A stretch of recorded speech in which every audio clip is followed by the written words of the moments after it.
Thank you, Santa Barbara Zen Center, for inviting us. We're very pleased to be here because we feel we have a very warm connection with Santa Barbara and have been going there for a number of years for various reasons. And so, yes, thank you for having us to talk. Today, I wanted to talk about relaxing into control. And I, I would like to talk about how we become aware of the silence that accompanies all of our thoughts and emotions. And it requires, wait a minute, let me get this here. It requires a lot of thought, uh, and usually we ignore the basics of what's really happening when we have urges and desires for things. For example, thought is relentless and emotions are constant, and even our physical sensations just seem to never let up.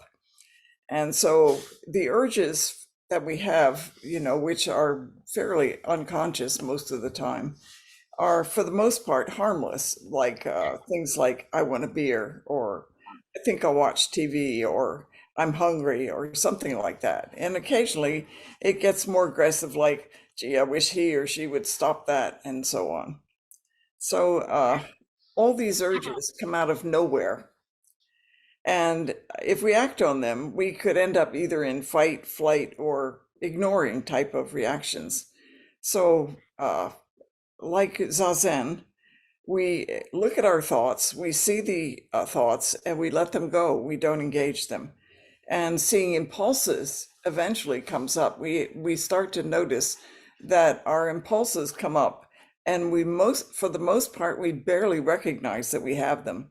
And we learn to not engage them as well because we learn as we watch them that they are no more us than the thoughts were.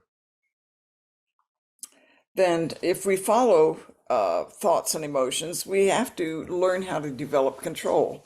But usually, the idea of control is something that makes us very nervous because there's a lot of baggage with the word control.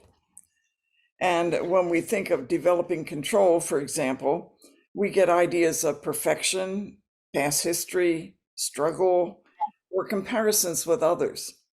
And so we end up dealing, instead of control, we end up dealing with uh, issues of self-esteem or self-worth. Am I worthy? Am I good enough, etc. If you can't get control, then you start thinking, well, I'm just not good enough to do it. So developing control has too much baggage with it, and we don't want to get lost in trying to control our nature. So we end up dealing with other issues, and we're mostly exhausted from our effort of trying to develop control over impulses and thoughts, even. But if you actually stop and look at what you do in your everyday life, you find that you do have a lot of self control in other areas which are very ordinary. For example, we usually aren't aware of the kind of control that we use with self interest, but we have it in all areas of self interest in our life, but we usually don't realize that we do it. So when we're after a pleasurable goal, for example, nothing can get in the way of it. When we're busy avoiding something unhappy or irritating, our avoidance can go a long way without losing its strength. And when we don't want to face a thought in our mind, it can be repressed with enough emotion to keep it hidden. So if we don't like some food, our dislike of it can continue for a whole lifetime. That's a lot of control. Holding on to a strong opinion even requires a lot of control. And holding on to a bias of any kind not only requires a lot of control, but willful ignorance. But in practice, in zazen, we learn to let go of unconscious controls, which most of the part of them are rigid and crumble under any kind of stress. And this kind of unyielding control isn't very good in hard times because they end up restricting freedom as well as the controlled urge we want to have. You could say that the kind of control we're looking for is control and not control. It expresses flexibility and is instead open to change. It has a purpose in its direction and is randomly free at the same time. For example, this is the kind of control that you use when you write or draw or paint. And it's the same kind of control we use when we listen to music. It's amazing how we can shut out everything else and hear what we only want to hear. And if we're going to savor a delicious dish of food, it's amazing how much control we have over shutting everything else out except the taste of that delicious food. It's the focus we use to follow a very difficult explanation or teaching, while at the same time we avoid irrelevant information. It's very selective when it chooses. It's the kind of control we use when we talk to someone we're trying to help. It ignores sensations when they interfere with our focus. And it moves freely and yet with purpose or intent. It isn't accompanied with barriers, although it moves within barriers very well. This control moves in and out of silence without concern. This control is always here for the asking. We can develop this control by becoming aware of the silence that envelops words, emotions, and sensations. When we do zazen, at first we see the rush of words in our thoughts and fight to contain them. That's trying to exert control. That is exhausting. When that doesn't work, we watch words to learn from them. Well, what is going on after all? That also becomes boring after a while. And then we begin to sit without any special intention. And as we calm down enough, we start to notice the silences that come before and after words. We notice that before and after a strong emotion, for example, a silence appears, and we have a choice at that point to act or to wait. When we study silence before and after words, with patience, we see that silence comes before, during, and after words, emotions, and sensations. If we study silence long enough without trying to change anything, we see that silence is normal, and words and everything else that follows after are not normal. They are different. Silence, which we think is unusual or exceptional, is instead normal. And words are the characters of the moment, the colorful scenery we use to express silence. So we have control of words when we want to say something. We want to chat with friends or explain feelings or something, but none when we do zazen. Instead of silence or control of noise, instead we see there's a constant flow of words going through. But there may be a better way to understand silence and noise. Perhaps the arrangement of it is the problem. We assume noise exists and then silence comes after. But suppose that silence comes first and noise follows. Suppose that noise arises from silence and not the other way around. Suppose that noise and silence are not at odds with each other, but allies in understanding reality. Suppose that noise and silence are different perspectives of a reality that we don't understand fully yet. Suppose that silence is presence in the moment, and words dress up that silent moment. Words create the communication as well as the silence. Our way to deal with thoughts, emotions, or sensations is just to sit on the cushion and touch them with awareness, but not to engage them further than the moment. If we want to develop a flexible control of body, speech, and mind, we might begin with words. And rather than claim our thoughts as possessions and then dress them according to a mood, We would have to take away the dress of emotions and thoughts and then look at what's left of words as they are. Words in themselves, like emotions and sensations, are neutral in character, and we add the color and emotions to the words themselves, to body sensations, and we use personal history, experience, or fear to do that. If we take away the neutral character of words and embrace further possibilities, then we choose to continue with self-made karma. But if we if we want to learn a flexible and changeable control that does not limit us, we can explore our interior in zazen until we see the big picture, the spaciousness of silence within which all things express. Then a disciplined self-nature brings the small picture to life with colorful, exploratory, expressive, and individual nature, even while we rest inside with the spaciousness of silence. Then the rest happens when we relax into control by sitting with no objective or shikantaza. As we sit, then our borders will dissolve and inner and outer will disappear, and urges will come and go as we sit with everything that appears, but it leaves unengaged. Outside the Zendo, we practice the same. Even while we're busy with everyday affairs, our hearts can be at complete rest. Our mind is not contending with commentary of the mind, which may or may not be there. Our impulses may be present without engagement. Our activity may be focused on affairs without mental and emotional clinging. And then we are busy outside while our hearts are calm and peaceful inside. And thank you for listening.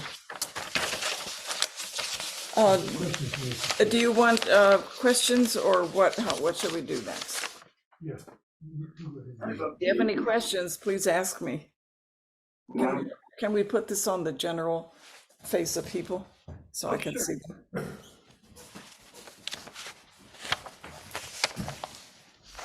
Maybe like one or two questions and then we'll roll into Peter's talk. Okay. Okay, so there's a question in the room and I see a question online too. So we know. Okay. They changed it. So how should we do this? Rachel, would you like to ask your first question, and then we'll go on to whoever wants to bring up a question? Unmute if you want to ask your question. Thank you, Jane. Referring to silence and words, are you really discussing language? I mean, when I think about language and any communication, it has to be based, there's always silence. There's spaces, no matter which language, there's always spaces in between letters, in between words. And when it's verbal, of course, then you have pauses.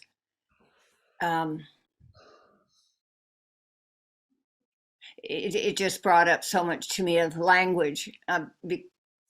There's language of just silence, but in communication, there must be the silence and the words together. Mm-hmm. Yes. Anyway, but it's the difference of when we're looking at words as being noisy with everything else and never having a let up, and realizing that it's resting on silence, and the words, when they come up out of silence with us, they keep our hearts at rest. We don't have to race anymore. We can just rest on that silence and listen to the words with fuller control than if we have too much noise in our heads. We're looking at the noise only. We're forgetting that silence is underneath everything, and that we're watching the waves only and not seeing this movement of this whole being that we are part of. Yeah, definitely though, the language is like the color and the individuality of silence. It dresses the moment. But if we forget that silence, then we're rushing always. We're only rushing on the waves part. Thank you. Was there another question? Yes. Hi, I'm Robert. Nice to meet you. So I was ordered by my doctor to rest, and so for the last, I say, week, I take 4 hours and just lay down in bed. And I got up and I measured my blood pressure, and it's like 120/80.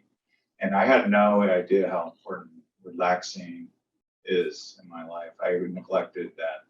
So it was very enlightening what you said today about rest and relax, just be present. And Yeah. That's so the idea is to rest, to relax into your own kind of control. So the urges that you usually are at the mercy of, I'm hungry or I'm thirsty or something, is we understand them better, and because we see that they're actually a surface thing, not the whole being that we are underneath, which is one of silence, actually. So we ourselves are beings of silence, but we get caught up in the surface of the voices and the thinking in our head. So when you lie down like that, that's a really good way to do shikantaza. If you're lying down, you can just lie there and listen and be part of everything happening without discriminating any part of it. Welcome. Okay. Audrey, do you have a question?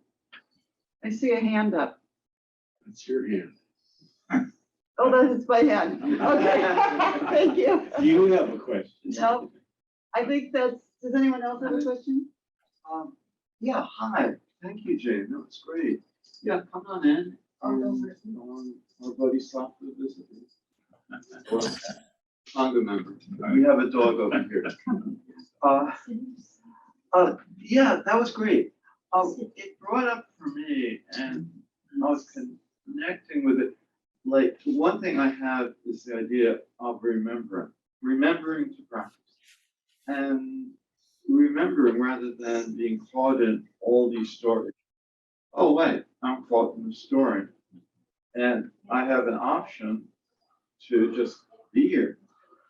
And it just seemed that that might be the action of returning to consciousness of the silence that's there all the time. And what you said that was also very helpful is that silence can include thought, but the thought is just perceived as emanation from silence or something like that. Like the ground that we stand on, in a sense. Yes, yes. I mean, that the ground we stand on, there we are right there on the ground, and the ground has pebbles, hills, and all sorts of things. And they're there, and that's the nature of the ground, but it's still the ground. It's something like that. And it just, you brought up these things for me, like this whole thing of returning to that silence. Yeah. Yeah. So It's more of a recognition, that we've always known this, but we've forgotten it because everything in the visible, noisy world is, treats our attention and brings it in. And so we literally forget that we actually come out of this silence together. yeah, that's right. Yeah, it's an expression Bell used actually once. Someone asked, well, all these, teachers or, very mature students, sometimes they whatever mess up or get crazy. And he says, and do they really get it? And Mel said, oh yeah, they got it. They just forgot. Yes, exactly. Everybody actually knows it. It's just we forget. It's so exciting in the outside world with all this activity going on and noise that we literally just forget. But when you sit in meditation at all, if you do this shikantaza where you do not try to do anything except just sit, then everything can come in and everything can go out. There's like no in and out anymore. You're just sitting there.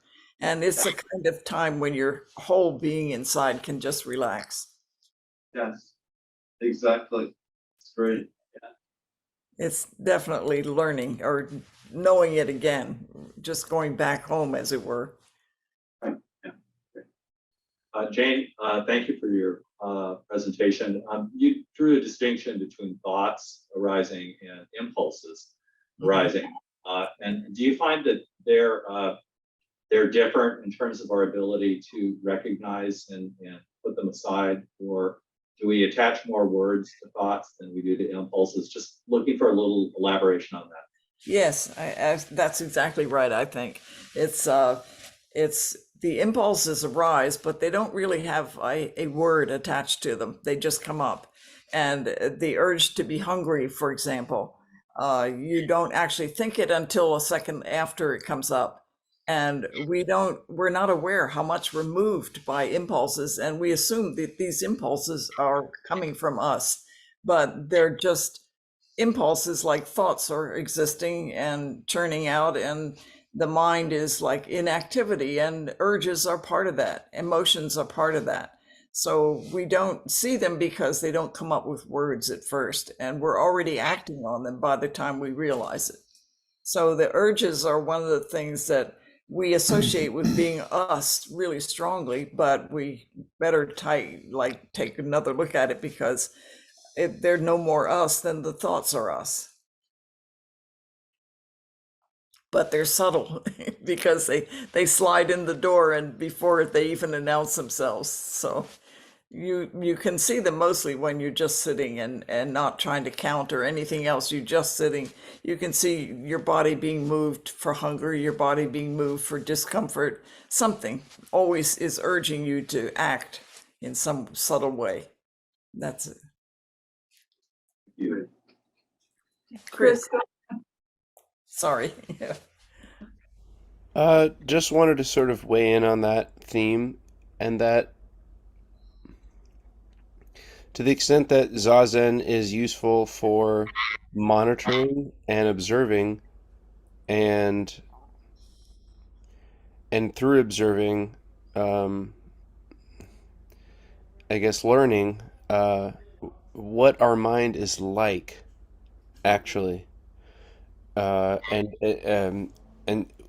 in zazen, it's useful because our mind is not distracted and we are not in danger of having our mind's activity drowned out, or our attention distracted by other things going on. Then we can see how thoughts like "I'm hungry" or "I want X, Y, or Z," fill in the blanks as you will, uh, can come up. Any thought that comes up will come up by itself, but there's it's a it's sort of a continuum, if you will, between the thought coming up by itself and the energy that we unintentionally attach to the thought, which then feeds it. But inevitably, even our thought of ourself can be like that. And so, if we can practice examining our thought, "I'm hungry" or "I want X, Y, and Z," uh, then we can apply that same practice of observation to our thought of "I am so and so, I am such and such," etc. Well, I was just thinking while you were talking about this, so that, the urges that come up aren't first, they don't make their first appearance with thought. It comes up as a kind of movement, and it's like a ball sitting on the surface, a slightly slanted surface. Maybe you're angry about something, maybe there's some emotional something color underneath, and it puts the ball at a slight incline or decline. So when it first shows up, it's already rolling. And then the words come up, and then we notice, but we're already in motion to act on it before we realize it. And so a lot of our activity is based on these urges that make us move before we even know we're doing it. And so when you sit in zazen, like shikantaza, then you can actually see that first roll start. You can see the urge getting traction.